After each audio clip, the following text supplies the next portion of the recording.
ॐ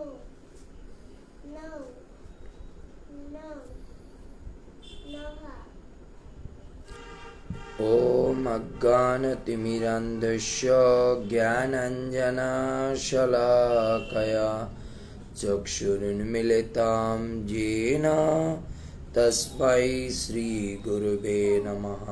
श्रीचैतन्यमनोभीष्टं स्थापितं येन भूतले स्वयं रूप कदा मह्यं ददाति स्वपदान्तिकम्। वन्देऽहं श्रीगुरुं श्रीयुतपदकमलं श्रीगुरुन् वैष्णवं च श्रीरूपं साग्रजातं सगणरघुनाथान्वितं तं सजीवं साद्वैतं सावधूतं परिजनसहितं कृष्णचैतन्यदेवं श्रीराधा कृष्णपादान् सगणललिता श्रीविशाखान्वितं च नमः विष्णुपादाय कृष्णप्रेष्ठाय भूतले श्रीमते जयपताका स्वामिनीति नामिने नमः आचार्यपादाय निताय कृपाप्रदायिने गौड़कथादाय नगरग्रामतारिणे जय श्री कृष्ण चैतन्य प्रभु नित्यानंद श्री अद्वैत गदाधर शिवासादि गौरभक्तवृंद हरे कृष्णा कृष्णा कृष्णा हरे हरे हरे राम राम राम हरे हरे मुखं करोति वाचालं पंगुलंघायते गिरिं यत्कृपातमहं वन्दे परमानन्दमाधवम् श्री गुरुदिनतारिणं श्री चैतन्य ईश्वरं हरि ओम तत्सत्। सर्वप्रथमे আমি আমার পরমারাধ্য গুরুদেব শ্রীল জয়পতাকা স্বামী গুরু মহারাজ ইসকন প্রতিষ্ঠাতা আচার্য জগৎগুরু শ্রীল প্রভুপাদ গৌড়ীয় আচার্যবর্গ এবং গোস্বামী বর্গের রাতুল চরণ কমলে আমার বৈষ্ণবীয় প্রণতি জ্ঞাপন করছি। তৎসঙ্গে যারা আজকে আমাদের এই শ্রীমদ্ ভাগবতম ক্লাসে উপস্থিত হয়েছেন সকল আমার পূজনীয় মাতৃমণ্ডলী এবং পিতৃমণ্ডলীর চরণ কমলে আমার প্রণতি। বাঞ্ছা কল্পতরুভ্যর্থ কৃপা সিন্ধুভ্যেব চ পতিতানাং পাবনেভ্যো বৈষ্ণবেভ্যো নমো নমঃ। আনন্দ গৌড়ী বৈষ্ণব ভক্তবৃন্দ কি যায়, শ্রীল প্রভুপাদ গুরু মহারাজ কি যায়, নিতাই গৌর প্রেমানন্দে হরি হরি বল। হরে কৃষ্ণ। সো আজকে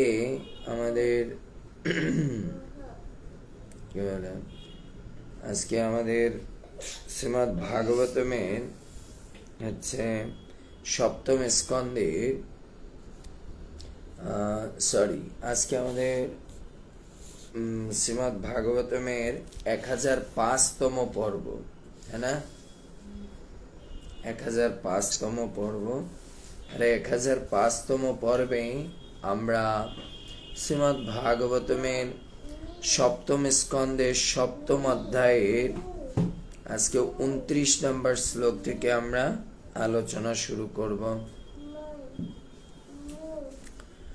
তত্র উপায় সহস্রাণাম অয়ং ভগবতা উদিতঃ যৎ ঈশ্বরে ভগবতী যথা জয় অঞ্জসারতি তত্র উপায় সহস্রাণাম অয়ং উদিতঃ যৎ ঈশ্বরে ভগবতী যথা জয় অঞ্জসারতি। হরে কৃষ্ণ। অনুবাদ সর্বেশ্বরী মা পড়ুন।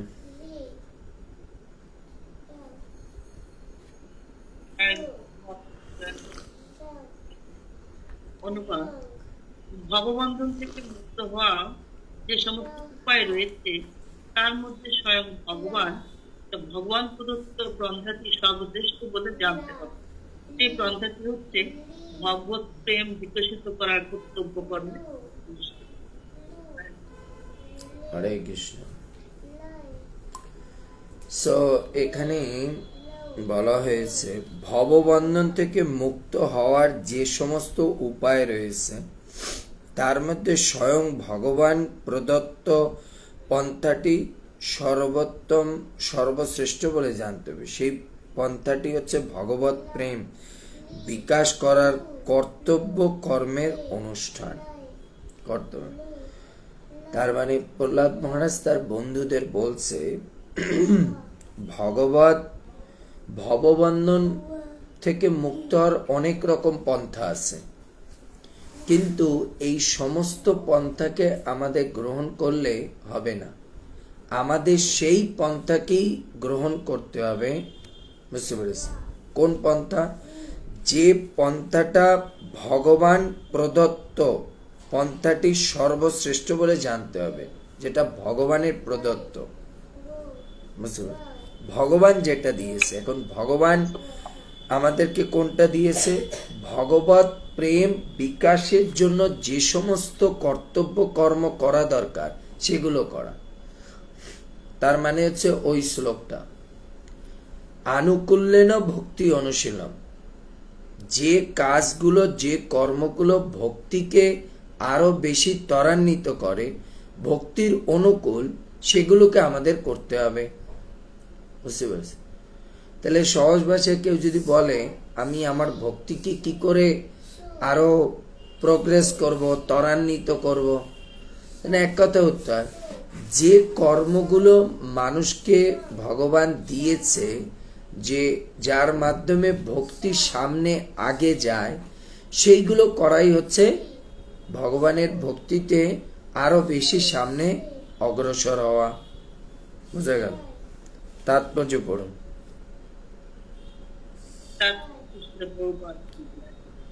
যে সমস্ত যোগের পন্থা মানুষকে জড়জগতের কলুষ বন্ধন থেকে চিন্ময় স্তরে উন্নীত করে, তাদের মধ্যে যে পন্থাটি ভগবান স্বয়ং প্রদান করেছে সেটিকে সর্বোচ্চ বলে গ্রহণ করে।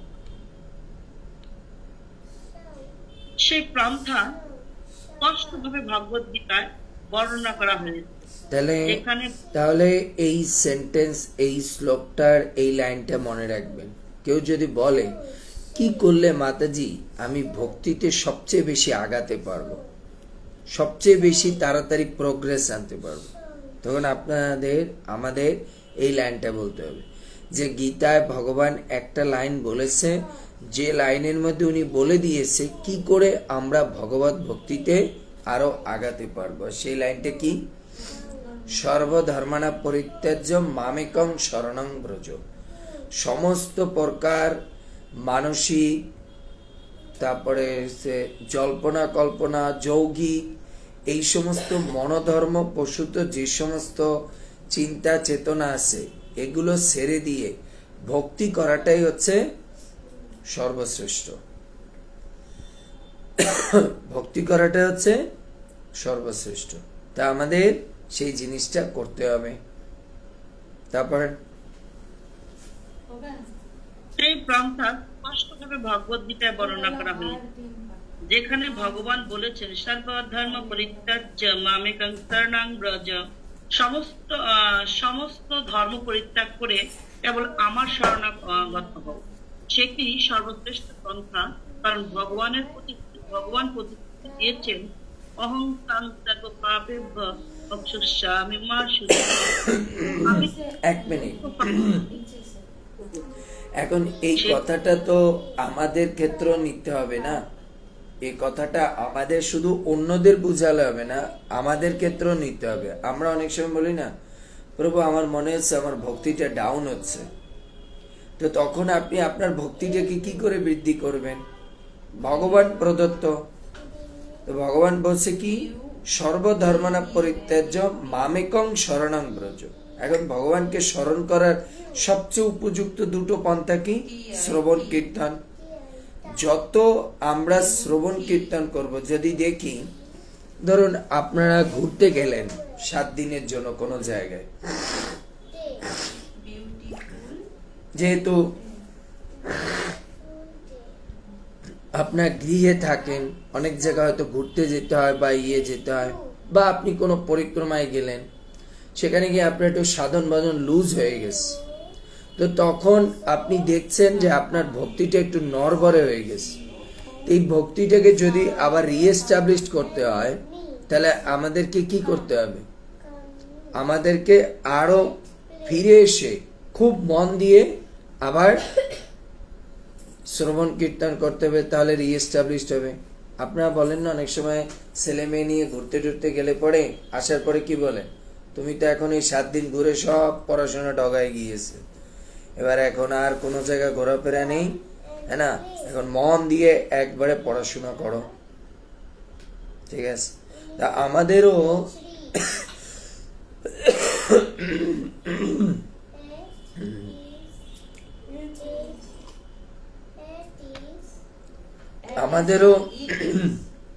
এই কথা থেকে এটা শিক্ষা নিতে হবে যে আমাদের ভগবত ভক্তি করতে হলে, হ্যাঁ না, আমাদেরও ভগবত ভক্তি করতে হলে আমাদের কি করতে হবে? মন দিয়ে শ্রবণ কীর্তন করতে হবে, যদি ভক্তিতে আগাতে চাই। এখন এই কথার মধ্যে দিয়ে আমাদের একটা শিক্ষাটা কি? ভক্তি করি কার জন্য? কৃষ্ণের জন্য। এখন কৃষ্ণ যেভাবে বলেছে সেইভাবে ভক্তি করব, না অন্য লোক কি করছে বলেছে, না আমি কি মনে করি সেইভাবে করব? বুঝতে পেরেছে? প্রহ্লাদ মহারাজ বোঝাতে চাচ্ছে এটাই, যে ভক্তি করছি কৃষ্ণের জন্য। এখন কৃষ্ণ আমাদেরকে যেভাবে ভক্তি করতে বলছে, আমাদেরকে সেইভাবে ভক্তি করতে হবে। আমরা যদি আমাদের মন গড়া কোন রকম ভক্তি করি, তাহলে না ভগবান প্রসন্ন হবে, না আমাদের কোনো লাভ হবে। বুঝতে পেরেছে? এর জন্য আমাদের এই জিনিসটা করতে হবে। হতে পারে কিছু মানুষকে প্রশংসা করার, মানে নাম যশ পূজা প্রতিষ্ঠার জন্য আপনি এটা করতে পারেন, কিন্তু এর দ্বারা ভগবান সন্তুষ্ট হবে না। বুঝলে? ভগবান সন্তুষ্ট হবে উনি যেভাবে বলেছে ভক্তি করতে, সেইভাবে ভক্তি করলে কাজে দিবে। তারপর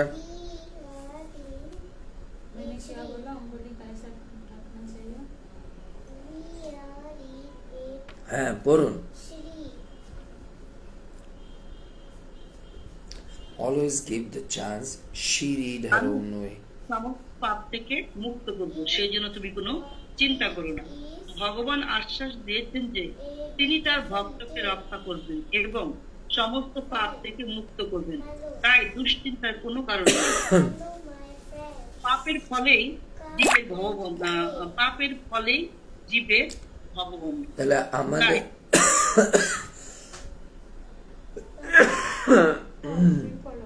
তার মানে আমাদের এই কথার মধ্যে দিয়ে একটা শিক্ষা।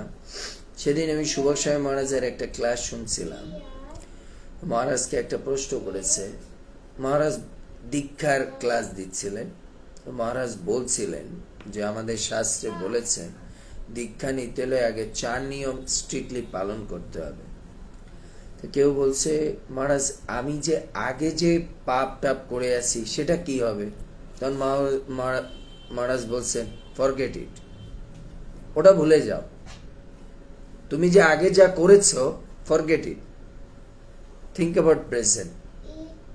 তা আমাদেরও প্রভুপাদ এই কথাটা বুঝাচ্ছে, আমরা অতীতে কি করেছি সেটা আমাদের ভুলে গিয়ে ওর থেকে অনুশোচনা নিয়ে আমাদেরকে বর্তমানটাকে খুব সুন্দর করে তৈরি করতে হবে, তাই না? নাহলে আপনি আগে বাড়াতে পারবেন না। তো এর জন্য আমরা পূর্বে অনেক ভুলভ্রান্তি করেছি, এর জন্য ওটার জন্য অনুশোচনা করে এখন বর্তমানে নিজেকে শুধরানোর চেষ্টা করতে হবে। তাহলে আমরা ভালো হওয়ার চেষ্টা করব, মানে ভালো হতে পারবো।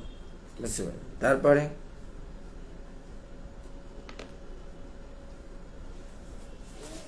তাই ভগবান যেহেতু আশ্বাস দিয়েছেন যে তিনি সমস্ত পাপ থেকে মুক্তি করবেন, সেই জন্য দুশ্চিন্তার কোনো কারণ নেই। অতএব আত্মারূপে নিজের স্বরূপ অবগত হয়ে ভগবানের প্রেমময়ী সেবায় যুক্ত হওয়ার পন্থাই সর্বশ্রেষ্ঠ। সমস্ত বৈদিক কার্যক্রম এবং এই সিদ্ধান্তের ভিত্তিতে প্রতিষ্ঠিত। নিষিদ্ধ এবং বেদের নির্দেশ থেকে তা হৃদয়ঙ্গম করা যায়। যশা দেবে পরা ভক্তি যথা দেবে তথা গুরু তস্যৈতে কতিতা আত্মা প্রকাশান্তে মহাত্মান। ভগবান এবং শ্রী গুরুদেবের উভয়ের প্রতি যে মহাত্মা ঐকান্তিক ভক্তি পরায়ণ, তার কাছে সমস্ত বৈদিক জ্ঞান আপনা থেকেই প্রকাশিত হয়। শ্বেতাসত্তর উপনিষদ। এই লাইনটা আবার পড়ুন, আগের লাইনটা। ভগবান এবং শ্রী গুরুদেব উভয়ের প্রতি যে মহাত্মা ঐকান্তিক ভক্তি পরায়ণ, তার কাছে সমস্ত বৈদিক জ্ঞান আপনা থেকেই প্রকাশিত হয়। তার মানে এই কথাটার অর্থ হচ্ছে, যে ব্যক্তির গুরু কৃষ্ণের প্রতি পূর্ণরূপে বিশ্বাস এবং অগাধ নিষ্ঠা, তার হৃদয়ের মধ্যে অটোমেটিক ভগবান বৈদিক জ্ঞান প্রকাশ করবে।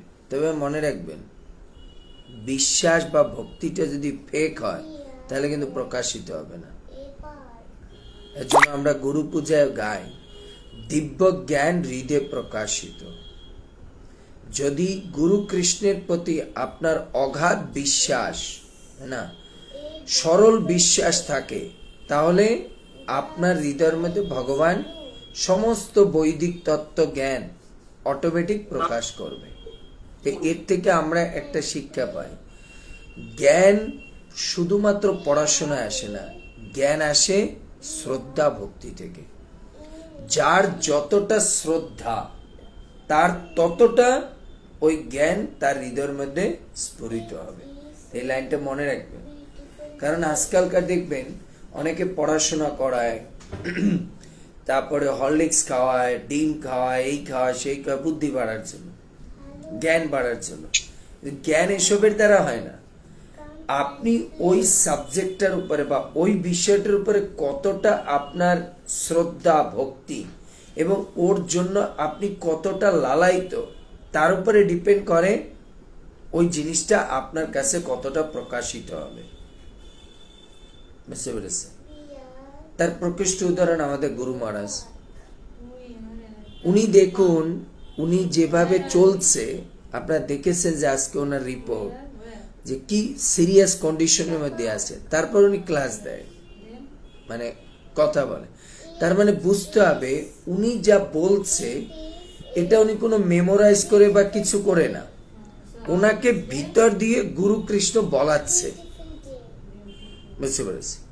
এর জন্য প্রহ্লাদ মহারাজ তার বন্ধুদেরকে বলছে, কারণ তার বন্ধুরা প্রশ্ন করেছে, তুমি এই দিব্য জ্ঞান কোথা থেকে পেলে? তো প্রহ্লাদ মহারাজ বুঝাচ্ছে, দিব্য জ্ঞানটা এসেছে শ্রদ্ধার মধ্যে দিয়ে। আমি কতটা শ্রদ্ধাশীল তার উপরে ডিপেন্ড করে আমি কতটা ওর জিনিসটা আমার কাছে প্রকাশিত হবে। এর জন্য আমাদের শাস্ত্রের প্রতি অগাধ বিশ্বাস, অগাধ মানে কি বলে শ্রদ্ধা, এটা থাকতে হবে। আমরা জগন্নাথ লীলায় শুনেছি, আমি বলেছিলাম, সেই গীতা পান্ডা, তার অগাধ বিশ্বাস ছিল ভগবান ভক্তের ভার বহন করবে। এর জন্য ভগবান তার বাড়ির সব জিনিস বহন করে নিয়ে আসছে। এজন্য আমাদের বিশ্বাসের উপরে নির্ভর করে বৈদিক জ্ঞান কতটা আমরা অর্জন করতে পারবো আর কতটা ধরে রাখতে পারবো। যদি বিশ্বাস শ্রদ্ধা না থাকে, তাহলে জিন্দগিতে শুধু জ্ঞান না, যে কোনো জিনিস থেকে আপনি বেশি কোনো ফায়দা অর্জন করতে পারবেন না। বুঝলেন? আপনি একসময় এর থেকে কেটে পড়বেন। আপনারা ধরুন আমার কাছ থেকে ক্লাস শুনছেন, এখন যে আমার প্রতি আপনাদের বিশ্বাস শ্রদ্ধা এর ঘাটতি থাকে, আপনি বেশি দিন টিকবেন না, ঝাট করে অন্য জায়গায় চলে যাবেন। তখন এই উল্টাপাল্টা ভক্তি আর হবে না, কিছু ভক্তি আর হবে না। তো এর জন্য যে জিনিস শিখতে চান, সেটা যে শুধু আমার কাছে ক্লাস করছেন সেটা না। ধরুন এখন আপনি সচী মাতার রান্না শিখতে চায়, কার কাছ থেকে? সর্বেশ্বরী মাতাজি। আগে ওনার সর্বেশ্বরী মাতাজির প্রতি শ্রদ্ধা থাকতে হবে। বিশ্বাস থাকতে হবে। না হলে উনি ওনার কাছে গেলে পড়ো যত ভালো করে উনি শিখার, উনি কিছু নিতে পারবে না, কারণ ওনার মধ্যে একটা ডাউট রয়ে গেছে। বুঝছেন? এজন্য যার কাছ থেকে শিখছেন, যে জিনিস থেকে শিখছেন, we have to be first free from the doubts. বুঝলেন? আমরা আসুন গীতায়। ভগবান কৃষ্ণ প্রথমে গীতায় কিছু বলেনি কেন? কারণ অর্জুনের একটা ডাউট ছিল, কৃষ্ণ আমার থেকে কি বেশি বোঝে, আমি ওর বন্ধু, ও আমার বন্ধু। ভগবান চুপচাপ রয়েছে। যখন অর্জুন বলতে বলতে আর কোনো কুলকিনারা খুঁজে পায় না, তখন কৃষ্ণ জ্ঞান দিতে শুরু করেছে, কারণ অর্জুনের বিশ্বাস শুরু হয়েছে। এর জন্য আমাদেরকে মনে রাখতে হবে, কোনো স্থান থেকে শিক্ষা গ্রহণ করতে গেলে, কিছু করতে গেলে, আগে সেই জিনিসের উপরে আমাদেরকে অগাধ বিশ্বাস, শ্রদ্ধা রাখতে হবে। না হলে আমরা সেখান থেকে কিছু শিখতে পারবো না, কিছু আনয়ন করতে পারবো না। বিশ্বাসে মিলায় বস্তু, তর্কে বহুদূর। হ্যাঁ না? আমি একটা গল্প বলেছিলাম, আপনাদের মনে আছে? এক মাঝি তার নৌকায় করে সে সবসময় লোকজনদেরকে পার করে। তো কারো একজন ব্যক্তির কাছ থেকে শুনেছে, এই মনুষ্য জন্মে যদি কেউ দীক্ষা শিক্ষা না নেয়, তার কোনোদিন উদ্ধার হবে না। তোর একদিন ইচ্ছা হয়েছে যে আমি দীক্ষা নেব। মানে মাঝি চিন্তা করছে, আমাকে দীক্ষা দেবে কে? আমি তো মাঝি। তো ওই মাঝির নৌকা এক গুরু এপার থেকে ওপার যায় প্রতিদিন পূজা করতে। এ আবার দুর্গার ভক্ত। তো চিন্তা করেছে, ওই ওনাকেই আমার গুরু বানাইতে হবে, কারণ এছাড়া আর কেউ দেবে না, কারণ ইনি আমার নৌকায় যায়, এই আমার কথা শুনে। সে একদিন হাতে পায়ে ধরে বসে, মহারাজ আপনি আমাকে দীক্ষা দেবেনি, দীক্ষা দেবেনি। সে বলছে, আরে তুই কি দীক্ষা নিবি, তোর এখন তোর কোনো আচার আচরণ শুনবি। সে হাত পা ধরে পড়েছে, নৌকা মাঝখানে নিয়ে হাত পা ধরে পড়েছে। লোকটা চিন্তা করে, যদি আমার ফেলে ফুলে দেয় মরে যাব। উনি ভয়তে বলছে কি, একটা কাজ কর, তোর বইটাটা মাপ তো হাত দিয়ে, মাপ দিয়ে দেখে যে নৌকার বইটার মানে লম্বায় হচ্ছে 10 হাত। তোর বলছে কি, তুই প্রতিদিন 10 হাত 10 হাত করবি, ঠিক আছে? সকাল বিকাল হাত পাটা ধুয়ে 10 হাত 10 হাত করবি। ও বিশ্বাস নিষ্ঠা সহকারে 10 হাত 10 হাত বলতে বলতে 1 বছর হয়ে গেছে। নৌকা চালান টালান বন্ধ। 1 বছরের মধ্যে মা তাকে দেখা দিয়েছে। তো এই গল্পের শিক্ষাটা হচ্ছে এটা, আমরা যদি বিশ্বাস করি তাহলে আমরা সেই জিনিসটা খুঁজে পাবো, আর যদি বিশ্বাস না থাকে তাহলে আমরা থাকলেও পাবো না।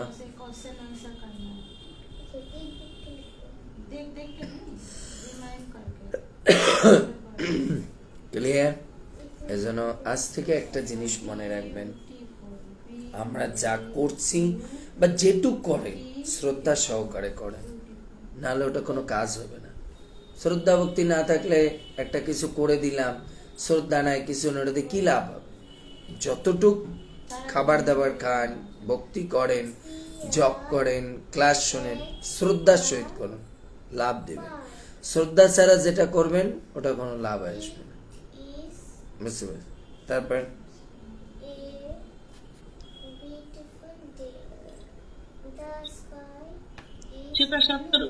উপনিষদ 1 অধ্যায় 23 নম্বর ভগবান প্রতি ভক্তকে গুরু রূপে বরণ করতে হয় এবং তাকে ভগবানেরই করতে হয়। সেটি হচ্ছে সাফল্যের রহস্য। যিনি এই পন্থা অবলম্বন করেছেন তার কাছে সিদ্ধি লাভের উপায় আপনার থেকেই প্রকাশিত। এই শ্লোকে জয়রঞ্জনাশারথী পথটি ইঙ্গিত করে যে শ্রী গুরুদেবের শরণাগত হয়ে তার সেবা করার ফলে ভগবত ভক্তির স্তরে উন্নীত হওয়া যায় এবং ভগবত ভক্তির অনুষ্ঠানের ফলে ধীরে ধীরে ভগবানের প্রতি আসক্ত হওয়া যায়। ভগবানের প্রতি এই আসক্তির ফলে ভগবানকে জানা যায়। পক্ষান্তরে বলা যায় যে ভগবানকে আমরা ভগবানকে আমরা কে, ভগবানের সঙ্গে আমাদের সম্পর্ক কি, এই সমস্ত জ্ঞান অনায়াসে ভক্তিযোগের মাধ্যমে হৃদয়ঙ্গম করা যায়। ভক্তিযোগের স্তরে অধিষ্ঠিত হওয়ার মাত্রই ভববন্ধন এবং জড়জগতের দুঃখ দুর্দশার মূল কারণ বিনষ্ট হয়ে যায়।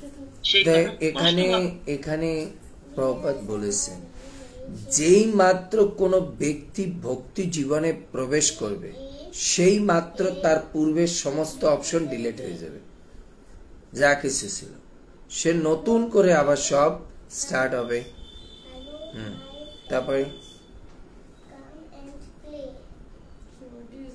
সেই কথা স্পষ্ট ভাবে পরবর্তী শ্লোকে বিশ্লেষণ করা হয়েছে, যা সাফল্যের রহস্য ব্যক্ত করে। শ্লোক 30-31 গুরু শুশ্রূষয়া ভক্তা সর্বলব্ধ অর্পেণ চ সঙ্গেন সাধু ভক্তানাম ঈশ্বর আরাধনেন চ শ্রদ্ধায়া তৎকথায়াম চ কীর্তনৈ গুণ কর্মণাম তৎপাদ অম্বুরুহ ধ্যানাৎ তৎলিঙ্গ ইক্ষ অহর্ণ আদিভি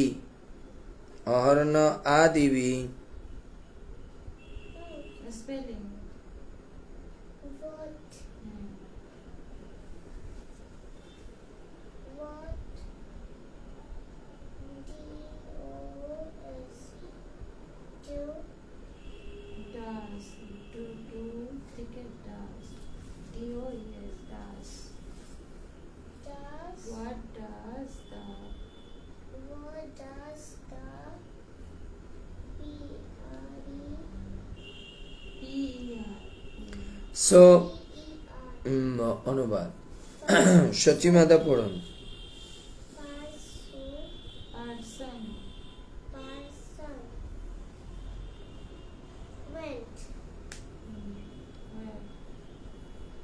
সচিমাতা পড়ুন।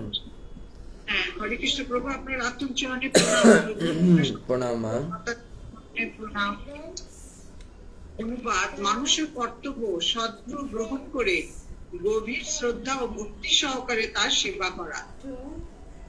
নিজে যা কিছু রয়েছে তা সবই শ্রী গুরুদেবকে নিবেদন করা উচিত এবং সাধু ও ভক্তদের সঙ্গে ভগবানের আরাধনা করা, শ্রদ্ধা সহকারে ভগবানের মহিমা শ্রবণ করা, ভগবানের দিব্য গুণাবলী এবং কার্যকলাপের মহিমা কীর্তন করা, সর্বদা ভগবানের শ্রী পাদপদ্মে ধ্যান করা এবং শাস্ত্র গুরুর নির্দেশ অনুসারে গভীর নিষ্ঠা সহকারে ভগবানের শ্রী বিগ্রহের আরাধনা করা উচিত।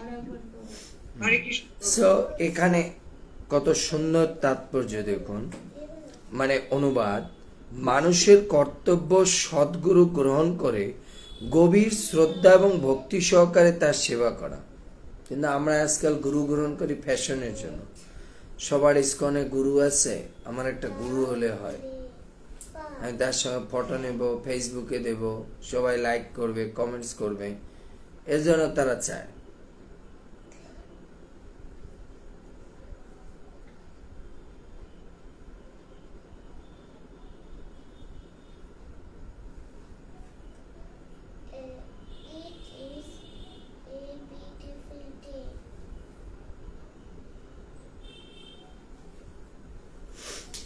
সো এখানে বলছে মানুষের কর্তব্য সব।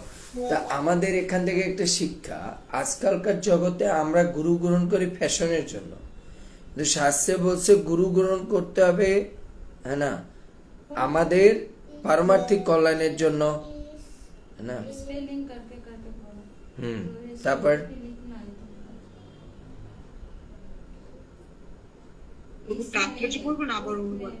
অনুবাদের পড়ুন।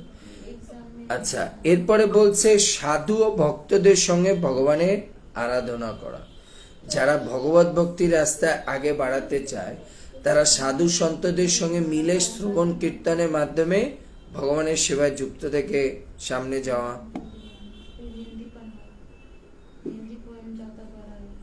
শ্রদ্ধা সহকারে ভগবানের মহিমা শ্রবণ করা।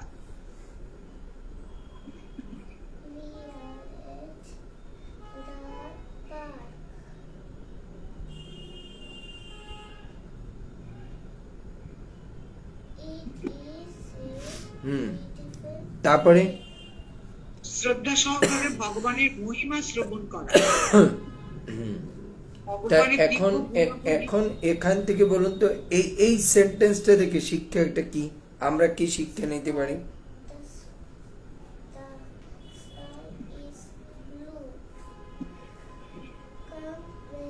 শ্রদ্ধা সহকারে ভগবানের মহিমা শ্রবণ করা, এই লাইনটা থেকে আমরা জীবনে কি শিক্ষা নিতে পারি?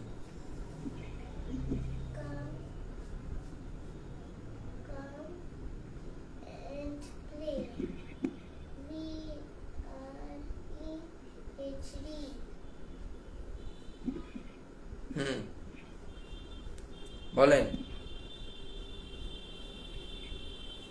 এটা কি এটা যে আমরা যে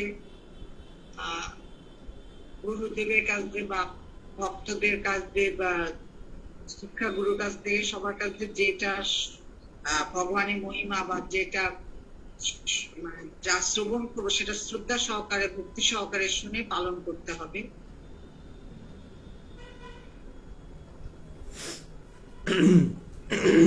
সুন্দর বলেছেন। আবার লাইনটা পড়ুন, ওই যে সেন্টেন্সটা আমি পড়তে বলছি। শ্রদ্ধা সহকারে ভগবানের মহিমা শ্রবণ করা। তো এর মধ্যে শ্রদ্ধা সহকারে ভগবানের মহিমা শ্রবণ করা, এই কথার মধ্যে দিয়ে আমাদের জীবনের শিক্ষা, আমরা যে কোনো ব্যক্তি যখন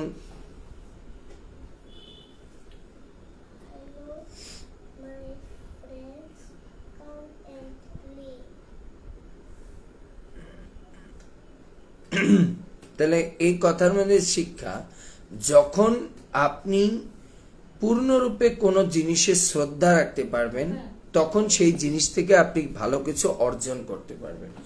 যদি আপনার ওই জিনিসের প্রতি শ্রদ্ধা না থাকে তাহলে আপনি ওই জিনিস থেকে কখনো ভালো কিছু অর্জন করতে পারবেন না। এজন্য প্রথম শ্রদ্ধা শব্দে বিশ্বাস করিয়া নিশ্চয়। এজন্য কোনো ভালো জিনিস অর্জন করতে হলে প্রথমে শ্রদ্ধা অটুট থাকতে হবে, তারপরে বিশ্বাস বা শ্রদ্ধা।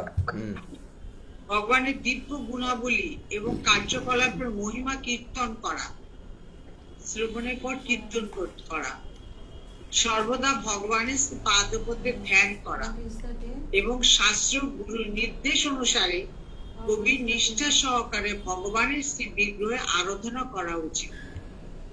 হরে কৃষ্ণ। এখানে বলছে, ও আমি যে প্রশ্নটা করছি, আচ্ছা কারোর মধ্যে শ্রদ্ধা আছে তার লক্ষণ কি? ধরুন সচী মাতার আমার প্রতি শ্রদ্ধা আছে, লক্ষণটা কি?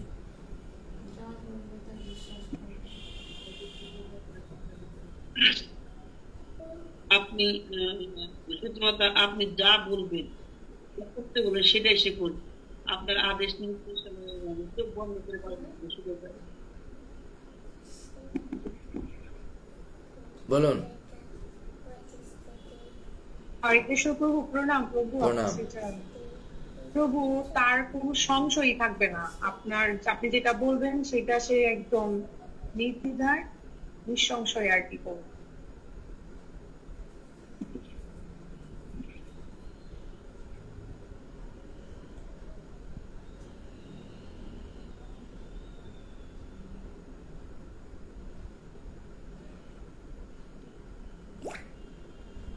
বলেন।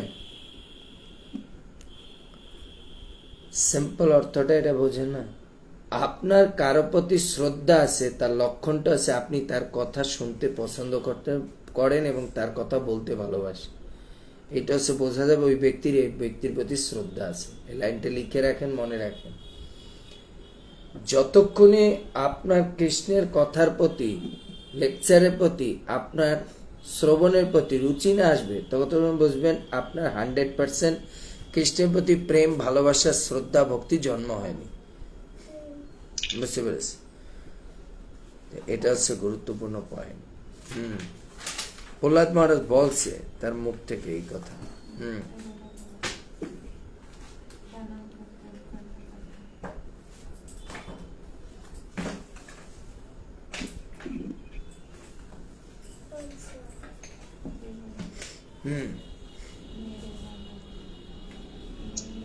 তারপরে তাৎপর্য পড়ুন। ভগবানের দিব্য গুণাবলী এবং কার্যকলাপের মহিমা কীর্তন করা, সর্বদা ভগবানের শ্রী পাদপথে ধ্যান করা। তাহলে বুঝতে পেরেছেন শ্রদ্ধার লক্ষণ প্রহ্লাদ মহারাজ বলছে। শ্রদ্ধার লক্ষণটা হচ্ছে সর্বদা ভগবানের নাম কীর্তন করবে, ধ্যান করবে, চর্চা করবে। তাহলে বোঝা যাবে সে সেই ব্যক্তিটাকে পছন্দ করে বা সেই বস্তুটাকে পছন্দ করে, হ্যাঁ না? তারপর ভগবানের শ্রী পাদপদ্মে ধ্যান করা, শাস্ত্র গুরু নির্দেশ অনুসারে গভীর নিষ্ঠা সহকারে ভগবানের শ্রী বিগ্রহ আরাধনা করা উচিত। হরে কৃষ্ণ। হরে কৃষ্ণ। সো এর জন্য বলছে ভগবানের পাদপদ্মে ধ্যান করা, শাস্ত্র ও গুরু নির্দেশ অনুসারে গভীর নিষ্ঠা সহকারে ভগবানের শ্রী বিগ্রহের আরাধনা করা উচিত।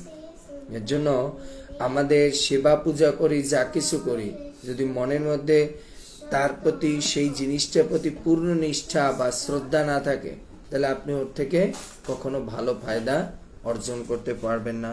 তাৎপর্য পড়ুন। তাৎপর্য জয় শিল প্রভুপাদ কি জয়। পূর্ববর্তী শ্লোকে বর্ণনা করা হয়েছে যে পন্থা অচিরে ভগবানের প্রতি প্রেম ও অনুরাগ বর্ধিত করে, হাজার হাজার পন্থার মধ্যে সেটি ভববন্ধন থেকে মুক্ত হওয়া সর্বশ্রেষ্ঠ পন্থা। আরো বলা হয়েছে ধর্মস্য তত্ত্ব নিহিতং গুহায়াম। প্রকৃতপক্ষে ধর্মের তত্ত্ব অত্যন্ত গুহ্য, কিন্তু তা সত্ত্বেও ধর্মের পন্থা গ্রহণ করার ফলে অনায়াসে তা হৃদয়ঙ্গম করা যায়। যেমন বলা হয়েছে ধর্ম তু সাক্ষাৎ। এখানে বলছে পূর্ববর্তী শ্লোকে বর্ণনা করা হয়েছে যে পন্থা অচিরই ভগবানের প্রতি প্রেম এবং অনুরাগ বর্ধিত করে, হাজার হাজার পন্থার মধ্যে সেটি ভববন্ধন থেকে মুক্ত হওয়ার সর্বশ্রেষ্ঠ পন্থা। হাজার হাজার পন্থার মধ্যে সেটি ভববন্ধন থেকে মুক্ত হওয়ার সর্বশ্রেষ্ঠ পন্থা। ভগবানের প্রতি প্রেম এবং অনুরাগ বর্ধিত করে কোন জিনিস? ভগবানের প্রতি প্রেম অনুরাগ সৃষ্টি করে, তারপর হচ্ছে ভববন্ধন থেকে মুক্ত করে। সেটা কি? শুদ্ধ ভক্তের মুখ থেকে যখন তার চরণে আশ্রয় লাভ করে যখন কৃষ্ণ ভক্তির কথা শোনা হয়, তখন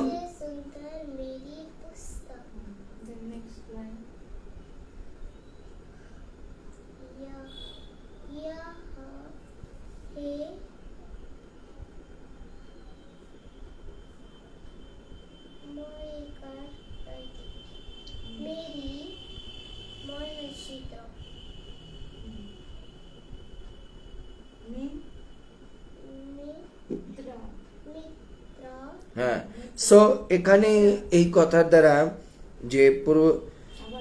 যে যত প্রকার পন্থা আছে, কিন্তু সর্বশ্রেষ্ঠ পন্থা হচ্ছে সর্বধর্মানা পরিত্যাজ্য মামেকং শরণং ব্রজ। এই শরণটা মানি হচ্ছে ভগবানের রূপ গুণ লীলা কথা যিনি 24 ঘন্টা শ্রবণ কীর্তন করে, হরিনাম করে, তিনি সর্বদা ভগবানের চিন্তা অটুট থাকতে পারবে। তারপর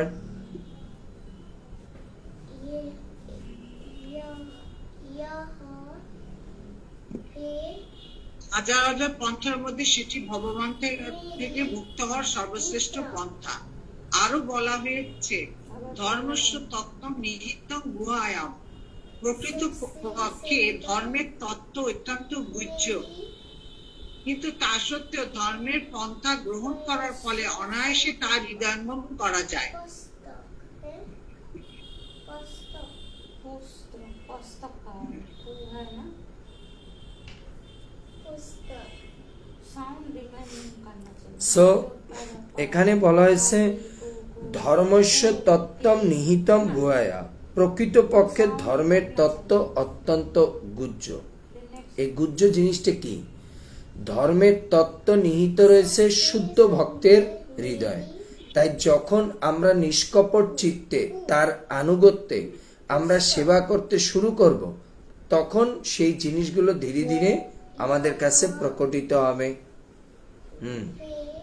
তারপর যেমন বলা হয়েছে, ধর্ম তো সাক্ষাৎ ভগবত প্রণীত, ধর্মের তত্ত্ব ভগবানই প্রণয়ন করেছেন, কারণ তিনি হচ্ছেন পরম ঈশ্বর।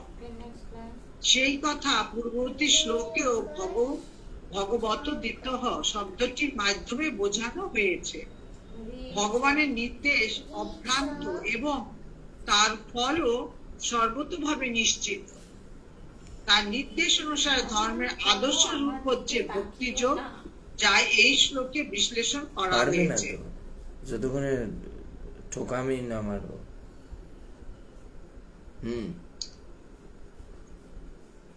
बानान करो, बानान करके पढ़ो, मेरे ओर देखने से ये आएगा। পড়ুন। এখানে বলছে ভগবানের নির্দেশ অভ্রান্ত এবং তার ফলও সর্বতোভাবে নিশ্চিত।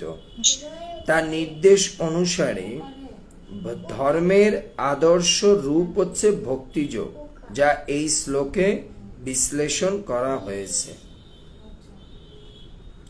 ভক্তিযোগের অনুশীলন করতে হলে প্রথমেই সদ্গুরু গ্রহণ করতে হয়। এর ছিল রূপ গোস্বামী ভক্তি রসামৃত সিন্ধুর প্রথম অধ্যায়ের দ্বিতীয় ভাগের ৭৪-৭৫ উপদেশ। গুরু পাদাশ্রয় তস্মাৎ কৃষ্ণ দীক্ষা শিক্ষণম বিশ্রম্ভেন গুরু সেবা সাধু বর্তমানুবর্তনম সদ্ধর্ম মৃচ্ছা ভোগাদি ত্যাগ কৃষ্ণস্য হেতবে। কৃষ্ণস্য হেতবে। হ্যাঁ, পড়ুন। মানুষের প্রথম কর্তব্য হচ্ছে সদ্গুরু গ্রহণ করা। এই কথাটার অর্থ আপনার বলুন তো, এই কথাটা দ্বারা প্রভুপাদ কি বুঝাচ্ছে? এই লাইনটা থেকে প্রভুপাদ কি বুঝাতে চাচ্ছে আমাদের, বা রূপ গোস্বামী পাদ, অ্যাকচুয়ালি এটা তো প্রভুপাদ না, রূপ গোস্বামী পাদ এই লাইনটার দ্বারা আমাদেরকে কি বুঝাতে চাচ্ছে? যে মানুষের প্রথম কর্তব্য হচ্ছে সদ্গুরু গ্রহণ করা।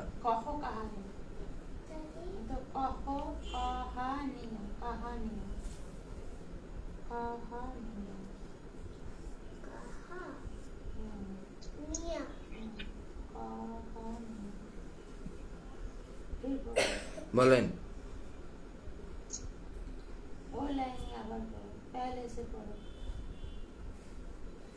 सबसे सुंदर मेरी पुस्तक। হরে কৃষ্ণ প্রভু। হ্যাঁ, বলছে কি যে কোন শিক্ষাই তো গুরু ছাড়া সম্পূর্ণ। আমাদের যদি শিক্ষা নিতে হয় তাহলে প্রথম কর্তব্য সদ্গুরু। এই কথাটার অর্থ হচ্ছে এটা, মানুষের প্রথম কর্তব্য হচ্ছে সদ্গুরু গ্রহণ করা। তার মানে হচ্ছে মানুষের প্রথম কর্তব্য হচ্ছে একজন সদ্গুরু গ্রহণ করা, এই জন্য যে আমি হচ্ছি স্বেচ্ছাচারী, স্বাধীন। এর জন্য আমার যদি একজন তত্ত্বদ্রষ্টা গুরুর আন্ডারে আমি থাকি, তাহলে তার আদেশ নির্দেশ অনুসারে আমার জীবন যাপন করলে পরে আমার পারমার্থিক মঙ্গল হবে। এই মনোভাবনা নিয়ে প্রথমে সদ্গুরু গ্রহণ করতে বলছে। কিন্তু এই কথাটা তথাকথিত ব্যক্তিরা এইভাবে, মানে গুরু গোসাইরা এই ভক্তি রসামৃত সিন্ধুর এই কথাটাকে তারা অপব্যাখ্যা করে। কি করে? তারা বলে যে দেখুন, মানুষের প্রথম কর্তব্য সদ্গুরু গ্রহণ করা। তার মানে তোমার মধ্যে আচার নিষ্ঠা থাকুক না থাকুক, তুমি আগে গুরু গ্রহণ করো, তাহলে তোমার হয়ে যাবে সব।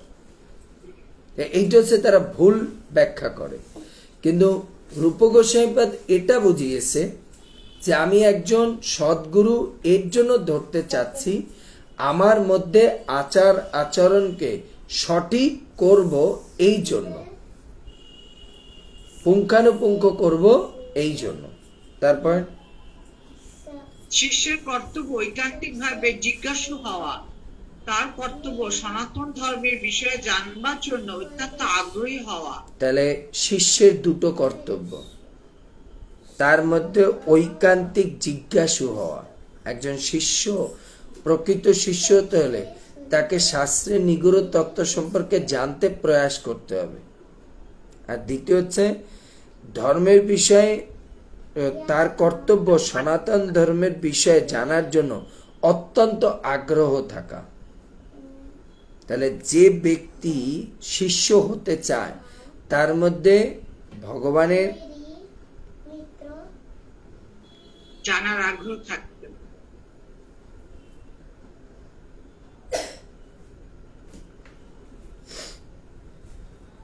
হ্যাঁ, তারপরে তাহলে আমরা এর থেকে বুঝতে পারলাম শিষ্যের প্রধান দুটো কর্তব্য, না প্রচুর পরিমাণে জিজ্ঞাসার ইচ্ছা থাকতে হবে এবং ধর্মের বিষয়ে জানার জন্য প্রচন্ড আগ্রহ থাকতে হবে। হ্যাঁ, তারপর গুরু শ্রদ্ধা পদটির অর্থ হচ্ছে শ্রী গুরুদেবের দৈহিক স্বাচ্ছন্দ্য প্রদান করে তাকে ব্যক্তিগতভাবে সেবা করা, অর্থাৎ তাকে স্নান করতে, বস্ত্র পরিধান করতে, আহার করতে, নিদ্রা যেতে এবং তার অন্যান্য কার্যে সাহায্য করা উচিত। একে বলা হয় গুরু শুশ্রূষাসনম। কঠিন।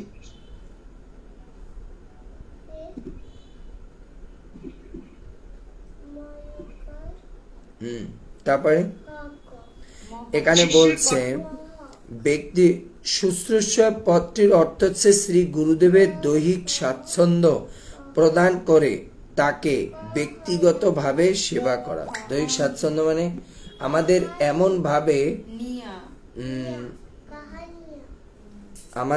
এমন ভাবে গুরুকে সেবা করতে হবে যাতে গুরু কি হয় আমাদের প্রতি তিনি যেন ব্যক্তিগতভাবে স্বাচ্ছন্দ্য ফিল করে, এমন ভাবে তাকে সেবা করতে হবে। তারপর তাকে ব্যক্তিগত অর্থাৎ তাকে স্নান করতে, বস্ত্র পরিধান করতে, আহার করতে, নিদ্রা যেতে এবং তার অন্যান্য কার্যে সাহায্য করা উচিত। বক্তৃ সেবার কথা না প্রভু? হ্যাঁ, একে বলা হয় গুরু শুশ্রূষাসনম। শিষ্যের কর্তব্য ভৃত্যের মতো শ্রী গুরুদেবের সেবা করা এবং তার কাছে যা কিছু রয়েছে তা সবই শ্রী গুরুদেবকে নিবেদন করা।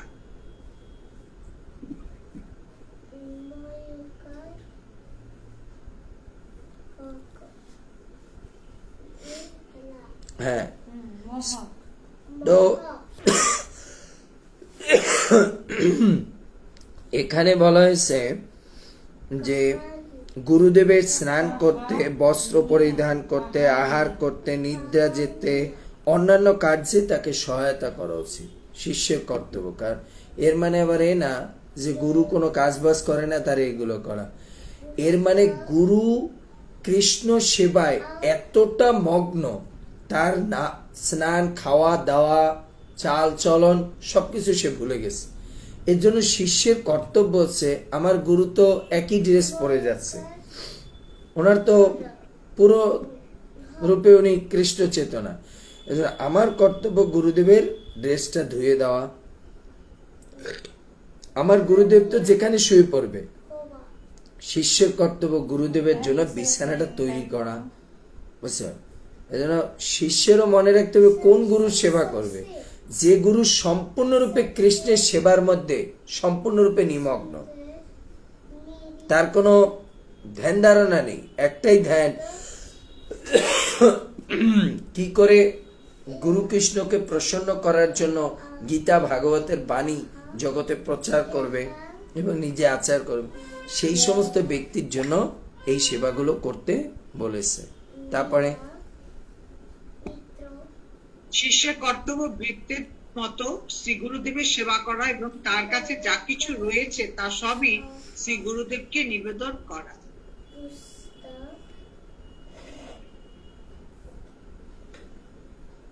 সবকিছু গুরুদেবকে নিবেদন করা,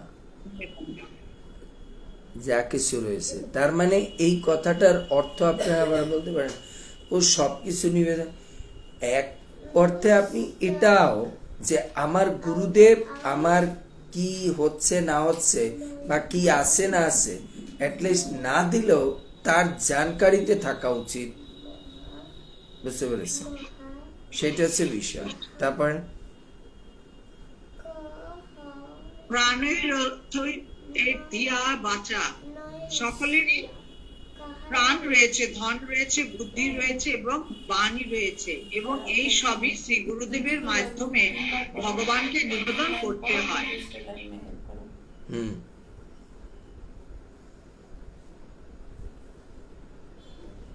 তারপর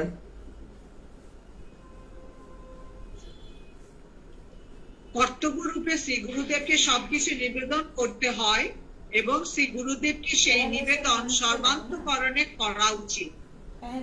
দেখুন, প্রহ্লাদ মহারাজের এই কথার মধ্যে দিয়ে এই যতটুকু আমরা পড়লাম প্রভুপাদের তাৎপর্য, এই কথার মধ্যে দিয়ে আমরা ব্যক্তিগত জীবনে কি শিক্ষা নিতে পারি বলেন? এই যতটুকু আমরা পড়লাম এই কথার মধ্যে দিয়ে আমরা ব্যক্তিগতভাবে কি শিক্ষা নিতে পারি?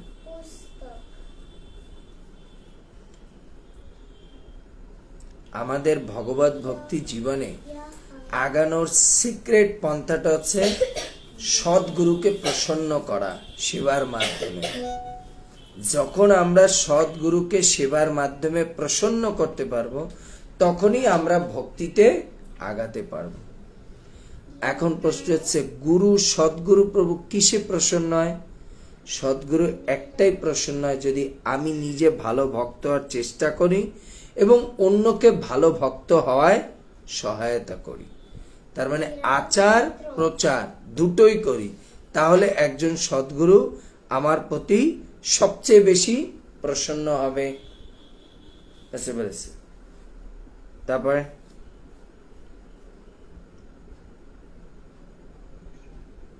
এই নিবেদনকে বলা হয় অর্পণ।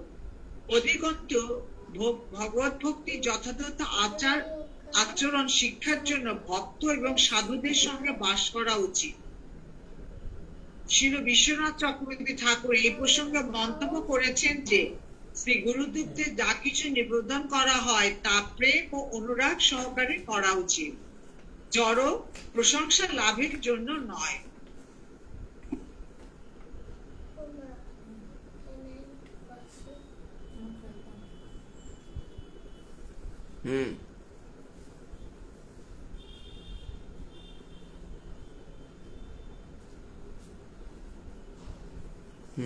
পড়ুন।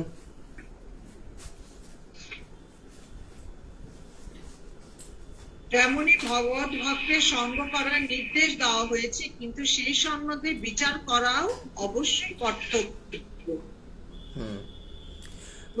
আমি যে প্রশ্নটা করেছিলাম সে প্রশ্নটার উত্তর হচ্ছে এটাই, ভগবত ভক্তির রাস্তায় আগানোর সবচেয়ে গুহ্যতর বা সিক্রেট পন্থাটা হচ্ছে সদ্গুরুকে সেবার মাধ্যমে সন্তুষ্ট করা। আর সদ্গুরুকে সন্তুষ্ট করবেন কিসের দ্বারা? যখন আমরা নিজেরা আচার এবং প্রচার দুটোই করব সেটা। কিন্তু আপনি যদি ভিতর থেকে নাম যশ পূজা প্রতিষ্ঠার জন্য কিছু করেন, গুরুদেব হয়তো দেখেছে আপনার বাহবা, কিন্তু ভিতর থেকে আপনার কোনো কাজ হবে না। একজন সদ্গুরু আপনার প্রতি প্রশংসিত হয়েছে, সেটার প্রধান লক্ষণ কি? আপনার হরিভক্তিতে শ্রবণ কীর্তনে প্রচুর নিষ্ঠা আসছে, তখন মনে করবেন গুরু আপনার প্রতি প্রসন্ন। কিন্তু যদি আপনার শ্রবণ কীর্তনের নিষ্ঠা আসেনি, শুধু দেখাবার করার জন্য প্রচুর আপনার নিষ্ঠা এসেছে, তাহলে মনে করবেন এটা গুরুর কৃপা না মায়ার কৃপা। ভালো করে লাইনটা মনে রাখবেন। অনেকে বলতে পারে প্রভু আমি ভক্তি জীবনে তো অনেক নাম ডাক যশ প্রতিষ্ঠা হয়েছে, এটা গুরুর কৃপা না, এটা মায়ার কৃপা। গুরুর কৃপা হচ্ছে এটা, যদি কোনো সৎ গুরুর চরণে ভক্তদের সান্নিধ্যে থেকে আমরা শ্রবণ কীর্তন করতে পারছি, তাহলে বুঝতে হবে গুরু প্রসন্ন হয়েছে। উদাহরণকে বলতে পারেন প্রভু আপনি যেটা বললেন শাস্ত্রে কোনো উদাহরণ আছে? প্রহ্লাদ মহারাজ নিজে, ধ্রুব মহারাজ নিজে, ধ্রুব ভগবানকে কি বলছিল? ভগবান আপনি তো আমাকে কৃপা করলেন না। বলে কেন? আমি তো তোমাকে ব্রহ্মার থেকে বড় পদ দিয়েছি। বলে এটা কৃপা?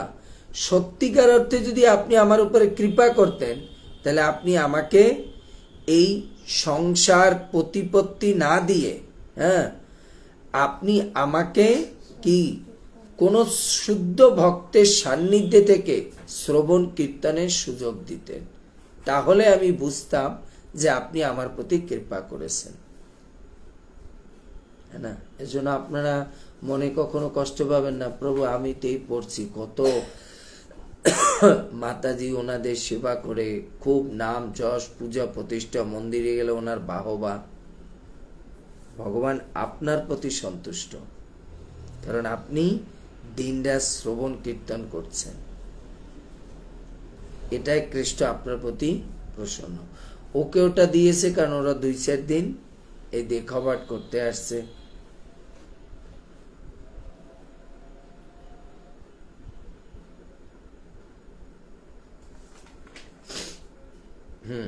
তারপরে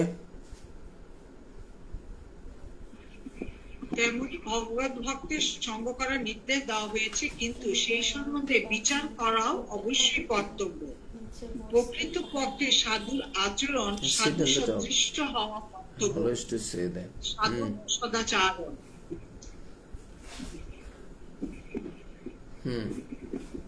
বলুন। আদর্শ আচরণে আগ্রহশীল না হলে তিনি সাধু পদের উপযুক্ত হন না।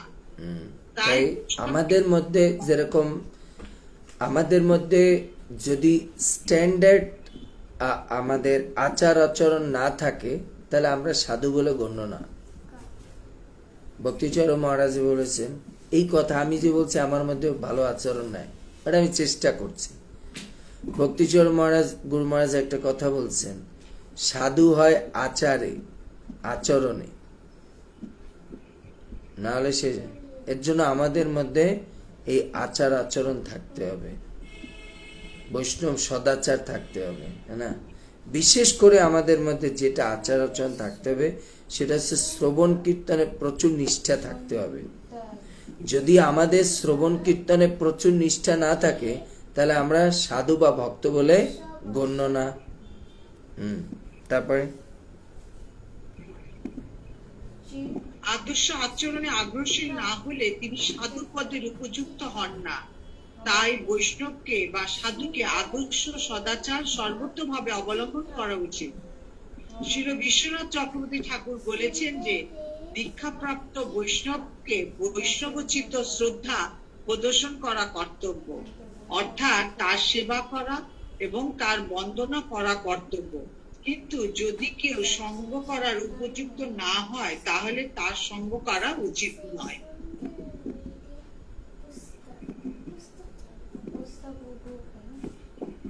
হরে কৃষ্ণ প্রভু। হ্যাঁ, তো এখানে এই কথাটা বলছে, ছিল বিশ্বনাথ চক্রবর্তী ঠাকুর বলেছেন দীক্ষাপ্রাপ্ত বৈষ্ণবকে বৈষ্ণবোচিত শ্রদ্ধা প্রদর্শন করা কর্তব্য, অর্থাৎ তার সেবা করা, তার বন্দনা করা কর্তব্য। কিন্তু যদি কেউ সঙ্গ করার উপযুক্ত না হয়, তাহলে তার সঙ্গ করা উচিত নয়। এই কথাটার মধ্যে দিয়ে কি বুঝাচ্ছে? দীক্ষাপ্রাপ্ত ব্যক্তির অবশ্যই শ্রদ্ধা করা দরকার, তাকে মান্য করা দরকার, তার কথা শোনা দরকার। কিন্তু সে যদি উপযুক্ত না হয়, দীক্ষা নিয়েছে কিন্তু উপযুক্ত না, তাহলে তার সঙ্গ করার উচিত না। দীক্ষা নিয়েছে কিন্তু তার মধ্যে আচার আচরণ নেই, তারপর হচ্ছে সেরকম স্ট্যান্ডার্ডিটি নাই, তাহলে তার সঙ্গ করা যাবে না। দেখুন লাইনটা কি বলছে প্রভুপাদ, যদি কেউ এখানে বলছে যদি কেউ সঙ্গ করার উপযুক্ত না হয় তাহলে তার সঙ্গ করা উচিত নয়। তার মানে আমরা দীক্ষা নিয়েছি, বাট আমাদের মধ্যে আচার আচরণ নেই, সেরকম মনোভাব নেই, তাহলে আমাদের তার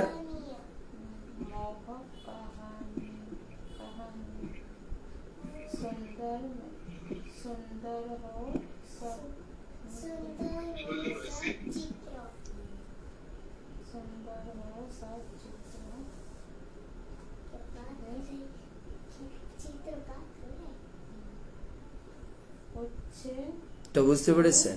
তো এর জন্য আমাদের সবসময় জিনিসটা বুঝতে হবে। আমরা অনেক সময় মনে করি এটা বৈষ্ণব অপরাধ দিয়ে, যদি সেই ব্যক্তি শ্রদ্ধার যোগ্য না হয়, তাকে যদি আমরা শ্রদ্ধা না করি তাতে কোনো অপরাধ না, আগে তার মধ্যে সেই যোগ্যতা অর্জন করতে হবে। আবার এটা করতে গিয়ে নিজেকে বেশি অহংকারী মনে করবেন না যে আমি মনে হয় তাহলে অনেক আগে বুঝতে হবে যে আমার নিজের মধ্যেও তো দোষ ত্রুটি আছে, আমার মধ্যেও তো ভুল ভ্রান্তি আছে না, আগে সেই জিনিসটা ক্লিয়ার করতে হবে। যদি আমরা বিচার করতে যাই, বিচার করতে হলে আগে নিজেকে শুধরাতে হবে, তারপরে বিচারের আসনে যেতে হবে। এর জন্য রূপ গোস্বামী বলছে দীক্ষাপ্রাপ্ত বৈষ্ণবকে বৈষ্ণবিত শ্রদ্ধা করা কর্তব্য, অর্থাৎ তার সেবা করা, বন্দনা করা কর্তব্য। কিন্তু সে যদি এগুলোর উপযুক্ত না হয় তাহলে তাকে সেবা পূজা করার কোনো দরকার নেই।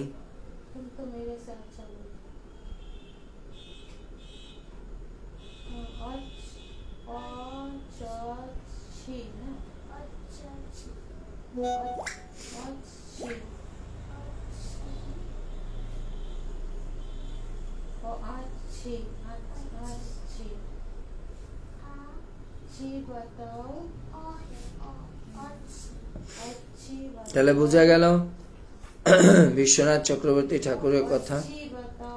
সো যদি কেউ কাউকে আমরা সম্মান করতে পারি, অবশ্যই জীবের সম্মান দিবে জানি কৃষ্ট অধিষ্ঠান, কিন্তু তার মধ্যে যদি সেরকম স্ট্যান্ডার্ডিটি হারিয়ে ফেলে তাহলে আমরা যদি তাকে মানে সম্মান না করি তাতে কোনো বিরাট অপরাধ না।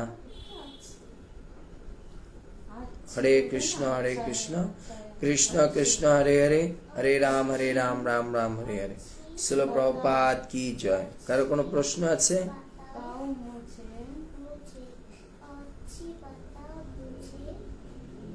হরে কৃষ্ণ প্রভু। বললাম মুক্তিতে নাচতে হলে তাহলে তো সদ্গুরু মানে দীক্ষা নিতেই হবে না? হ্যাঁ, আমাদের অবশ্যই সদ্গুরু গ্রহণ করতে হবে, কারণ কি আমাদের নিজেদের উপরে তো আমাদের নিজেদের নিয়ন্ত্রণ নেই। যদি থাকতো তাহলে গুরুর দরকার হতো, কিন্তু আমরা তো নিজেকে নিজের দ্বারা নিয়ন্ত্রিত করতে পারি না, এদিকে ওদিকে মন বিচলিত হয়ে যায়। এর জন্য একজন সদ্গুরু আমাদের জীবনে দরকার। এর জন্য কি দীক্ষা নিতে হবে না প্রভু? মানে আমি যাদের সাথে গিয়েছিলাম নবদ্বীপ পরিক্রমায়, ওখানকার আমাকে দীক্ষার জন্য বলছে, আমি তো মানে মনে হয় এখনো আমি তৈরি, আমার বাড়িতে একটু অসুবিধা আছে, এখন না পরে বলেছিলেন দীক্ষার জন্য আর্জিত হওয়ার জন্য বলছি, বলছি না এখনই না বলেছি।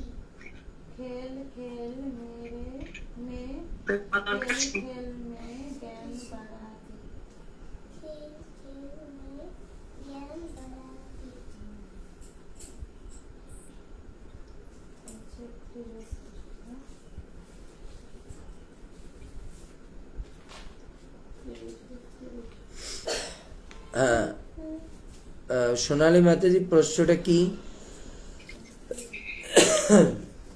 উত্তর পেয়েছেন না ক্লিয়ার না?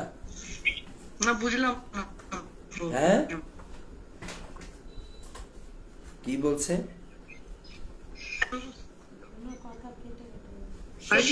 কেটে যাচ্ছে। বুঝতে পারেন নাই? বলেছি যে হ্যাঁ অবশ্যই আমাদের গুরু গ্রহণ করতে হবে, তবে বুঝতে হবে আমি যে গুরু গ্রহণ করতে যাচ্ছি আমি গুরুর ক্রাইটেরিয়া গুলো পালন করতে পারবো কিনা যথাযথভাবে, সেটা ভালো করে হিসাব করে যেতে হবে।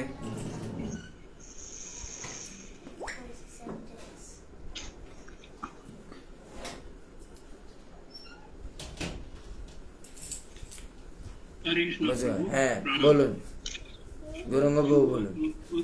ভক্তি রসামৃত সিন্ধুর কাভার পেজটা একটু দেখাবেন? এটা ইসকনে আপনি পেয়ে যাবেন প্রভু। ইসকনে একটাই ভক্তি রসামৃত সিন্ধু, একটাই খণ্ড নাকি? হ্যাঁ একটাই গ্রন্থ। আচ্ছা ঠিক আছে, মানে ইসকনের একটাই হবে। হ্যাঁ হ্যাঁ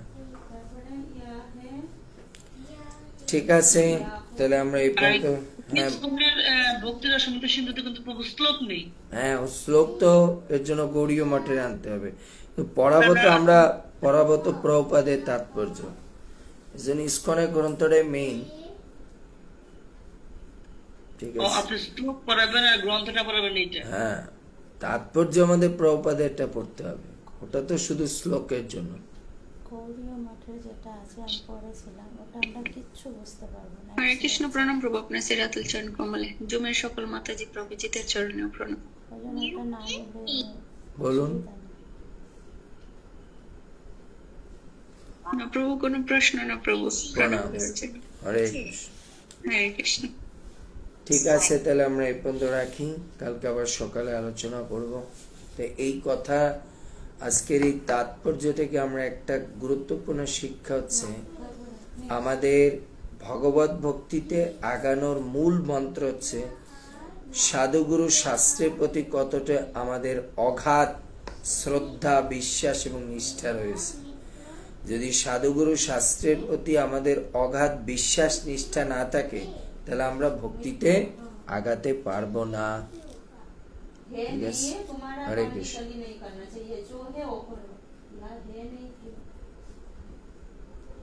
হরে কৃষ্ণ।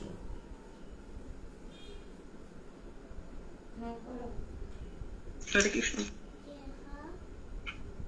আচ্ছা, আমি ক্লাস দিয়েছি,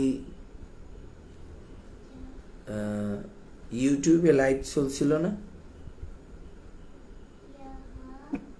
প্রভু আমি দেখলাম না, পেলাম না। আমি শ্লোক নাম্বার দেখার জন্য গেলাম, কিন্তু পেলাম না।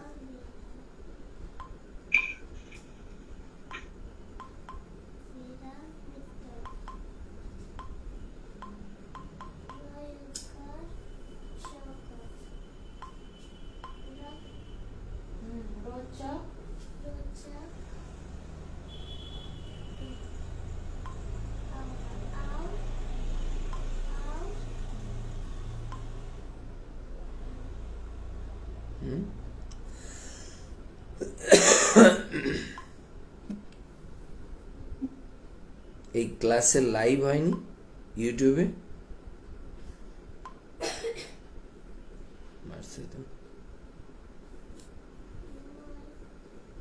সুস্মিতা মাতাজি লিখেছে দেননি।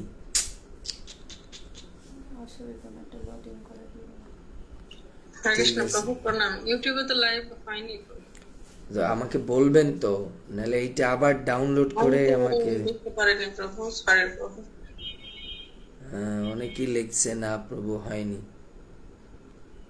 হরে কৃষ্ণ। ঠিক আছে।